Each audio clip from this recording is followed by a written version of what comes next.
down the gauntlet in that 1-2. Priority picking their bot lane, not worried about the potential counter pick from the side of CFO. And CFO showing us something a little bit new. We're no stranger to Doggo's Lucian, but Kaiwing on this Nami, we've only seen it once before, this split. So need to see that level up, because this is tough.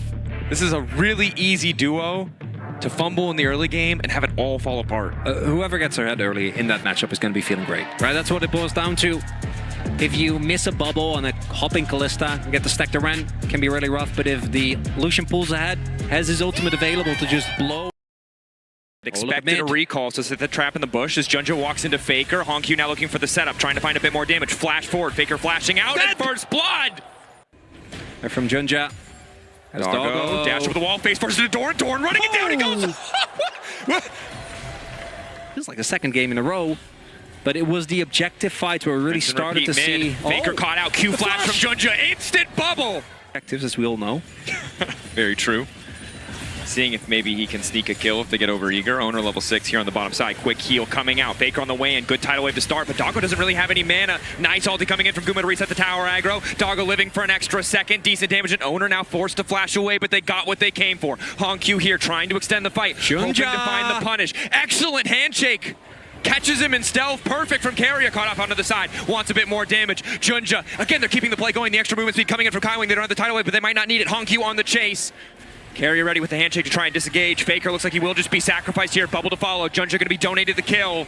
Hongq taking it in the end with the pullback.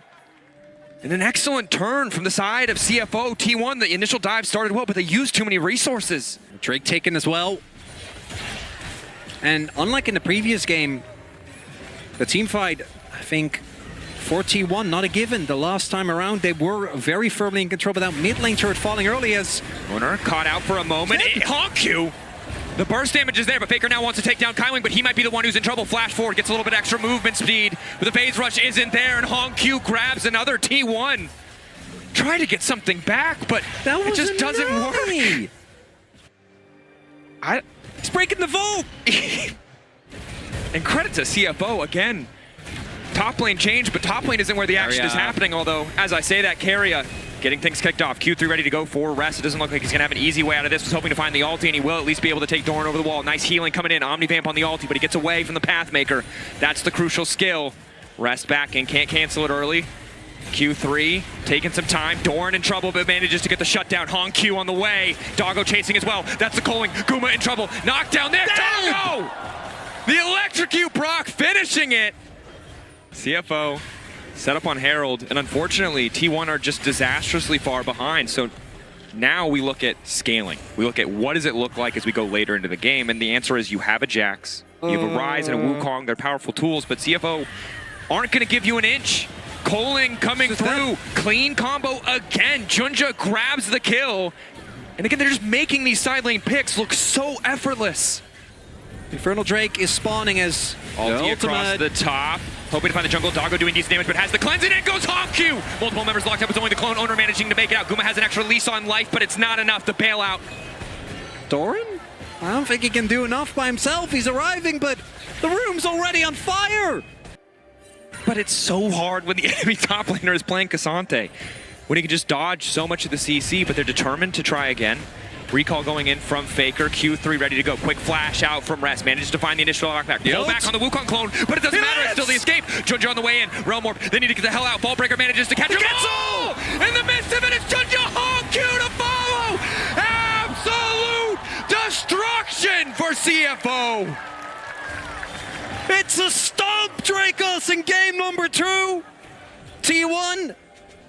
So often they make a play and you look at this, they can't keep getting away with this.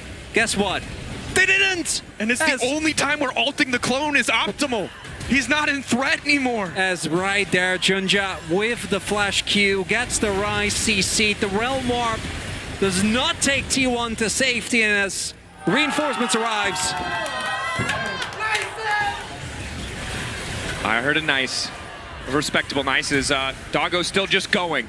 Carrier flashed. Double TP and T1 are trying to fight their way through this deficit, and it's not working out. Doggo already on the way out. Blastcone on the way in. Kaiwing supporting for the backside with a bit more damage. Faker untouched, but it does not matter because it's Doran set to fall. Easy pickup for Doggo. Kaiwing still chasing. Q over the wall from Junja. Vaultbreaker to kick things off. The bubble hits! Kaiwing! giving the kill over to Hongq. Faker running, CFO unrelenting in their pressure as the double kill comes through the twofold hex. Rest chasing, Owner falling, CFO running the rift. That's going to be the inner falling. Nothing that T1 can do. Owner to somehow get a crazy steal here. He's waiting. There's just no shot, right? For T1 to hold on. As soon as Baron goes down, you're done. CFO. Just turn on to the Wukong CFO. Willing to flip it, it would seem. How will they keep Owner from getting into the pit? Doggo, quick calling to chunk out Carrier. Massive chunks. The TP now goes in. It's Doran in the backside of the pit. They're starting to retreat. Doran with the stun. Will back out. Love to see it. Look for the turn. TP down, taking their time. Discipline, the name of the game here. Faker finds a quick lockup. Owner immediately goes in, but it's into JH. Coming over with the tidal wave as Hongq goes golden. He's ready now to fire back. T1, one last desperate gambit, and Faker's the only man standing as Doran 2 will fall. CFO on the victory march to tie the series. And the gambit, unsuccessful. CFO, they're not going to flip that Baron. Might take it now. Get the shove out, maybe get a top lane inhibitor for your troubles. Don't have to look for the Ant. There's no need. Get his objective. Get your free Baron, turn it into a soul point. Start knocking down these other inhibitors. And despite an attempt from Faker, the flash, the turn, the stopwatch is there. And we see the immediate ult from Kaiwing as well to keep his team safe. And the hits keep coming for T1 as our stats team is a little ruthless. This is the worst T1 gold deficit at 20 at an international. Minus 9K at 20 minutes.